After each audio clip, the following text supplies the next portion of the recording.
Yeah.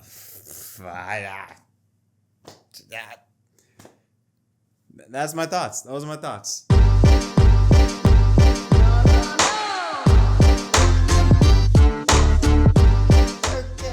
I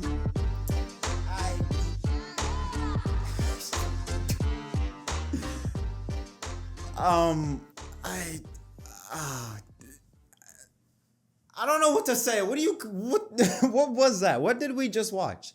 Can someone tell me what? I gotta pee. Keep that in there just because I feel like this represents the race.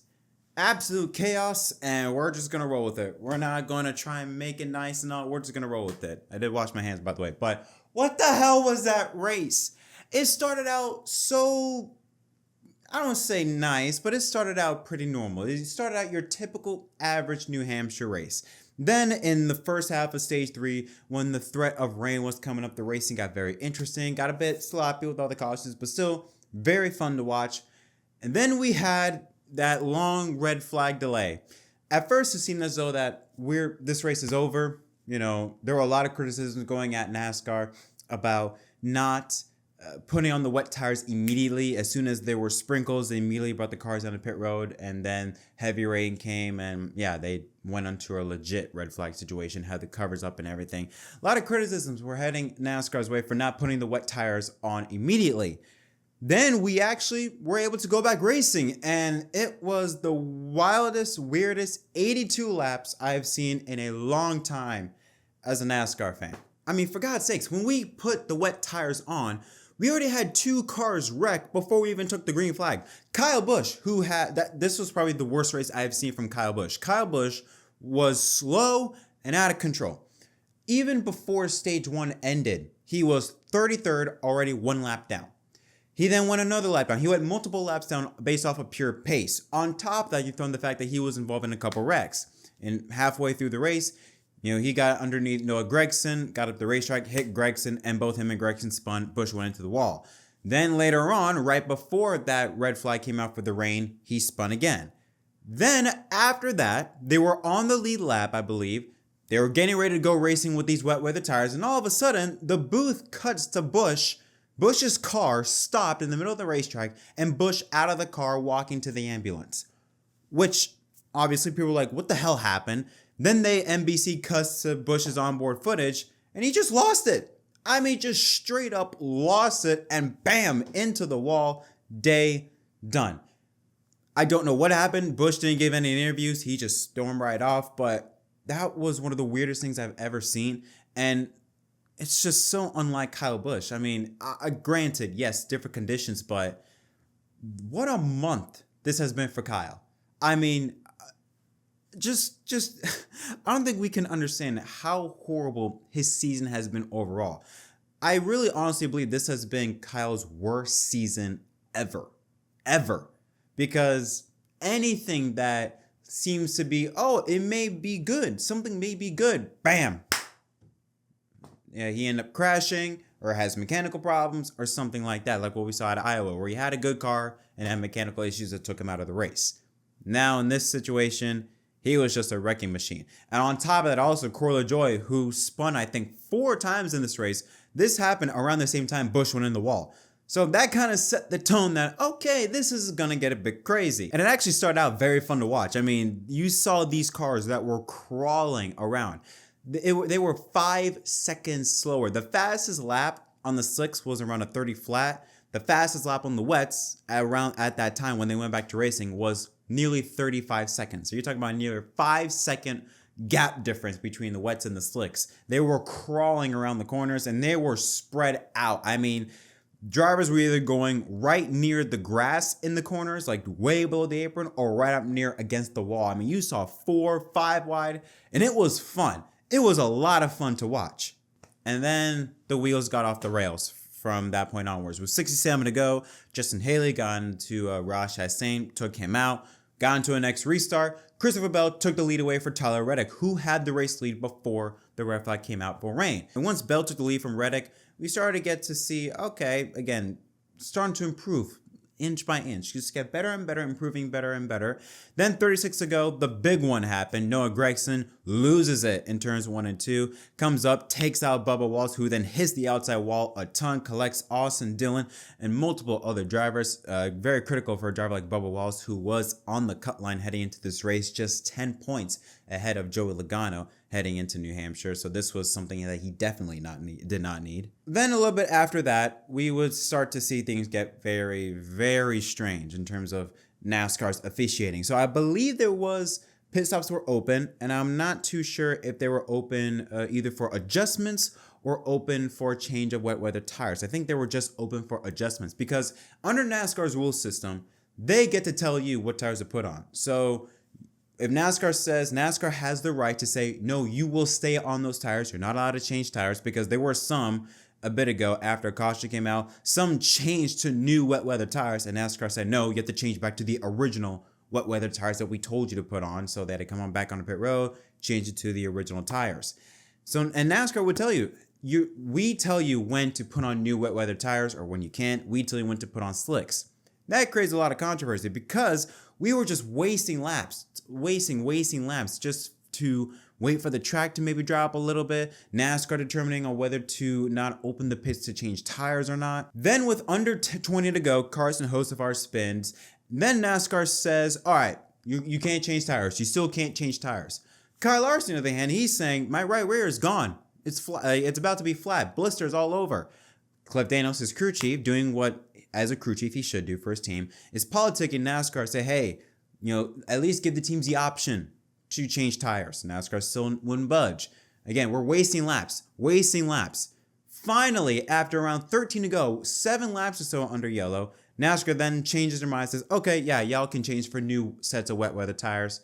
Finally, we got that into play. Then we got back to restart racing with 10 laps to go. And then right after that, as soon as they took the green flag, Michael McDowell comes in the corner and takes out himself and Ryan Blaney. We got back to racing, and then Brad Keselowski spun with 4 laps to go.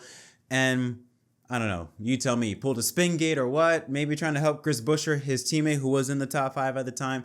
But he stayed there for about 2 laps, or should say he spun with 4 to go, but the leader took 3 to go. So once the leader came around to take 2 laps to go, Brad was still stuck in turns 1 and 2.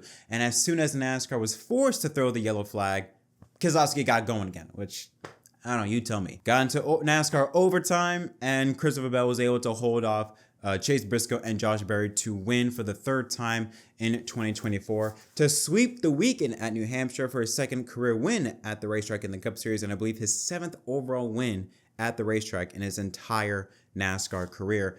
This race was all over the place, so this episode is going to be all over the place. But yeah, here's a look at the results. So Bell wins. He led the most laps in this race. Look at 2nd and 3rd. Chase Briscoe and Josh Berry. Briscoe was forward. He was at the front, mostly at the back. I think he was even a lap down at one point.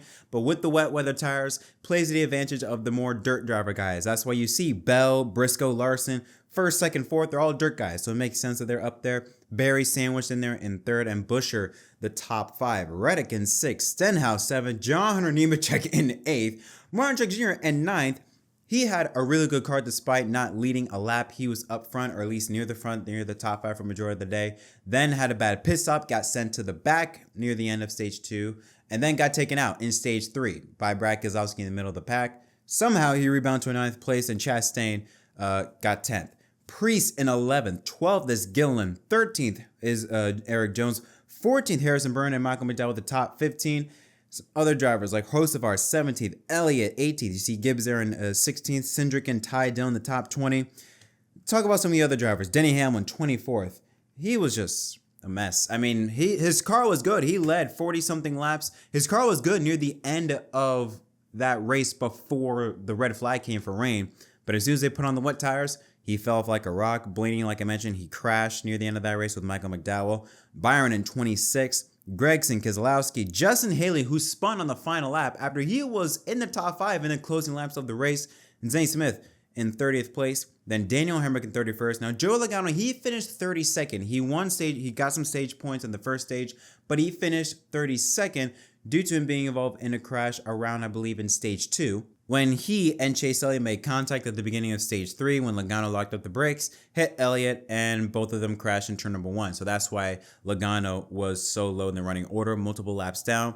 And then Austin Dillon, Bubba Wallace involved in that crash with Noah Gragson, Kyle Busch in 35th, and Alex Bowman in dead last with an engine failure.